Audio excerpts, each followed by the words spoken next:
સમાચાર મહેસાણાથી પ્રાપ્ત થઈ રહ્યા છે। કડી નગરપાલિકાની એમ્બ્યુલન્સ વેને પલટી મારી દીધી। કેનાલ પાસે પલટી મારી ગઈ। રાત્રિ દરમિયાન એમ્બ્યુલન્સ કોણ લઈને નીકળ્યું તેની કોઈ જાણકારી નથી। એક રહસ્ય છે।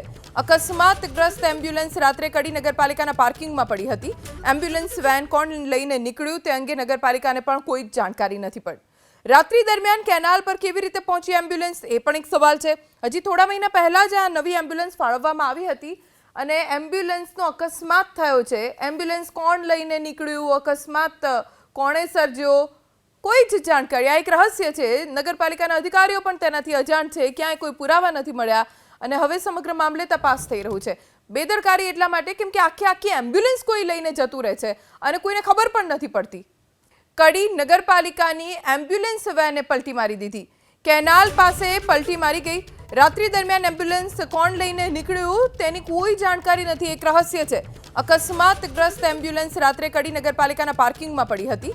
એમ્બ્યુલન્સ વેન કોણ લઈને નીકળ્યું તે અંગે નગરપાલિકાને પણ કોઈ જાણકારી નથી પડી। રાત્રિ દરમિયાન કેનાલ પર કેવી રીતે પહોંચી એમ્બ્યુલન્સ એ પણ એક સવાલ છે। હજી થોડા મહિના પહેલા જ આ નવી એમ્બ્યુલન્સ ફાળવવામાં આવી હતી અને એમ્બ્યુલન્સનો અકસ્માત થયો છે। એમ્બ્યુલન્સ કોણ લઈને નીકળ્યું, અકસ્માત કોણે સર્જ્યો, કોઈ જ જાણકારી। આ એક રહસ્ય છે। નગરપાલિકાના અધિકારીઓ પણ તેનાથી અજાણ છે। ક્યાંય કોઈ પુરાવા નથી મળ્યા અને હવે સમગ્ર મામલે તપાસ થઈ રહ્યું છે। બેદરકારી એટલા માટે કેમ કે આખી એમ્બ્યુલન્સ કોઈ લઈને જતું રહે છે અને કોઈને ખબર પણ નથી પડતી।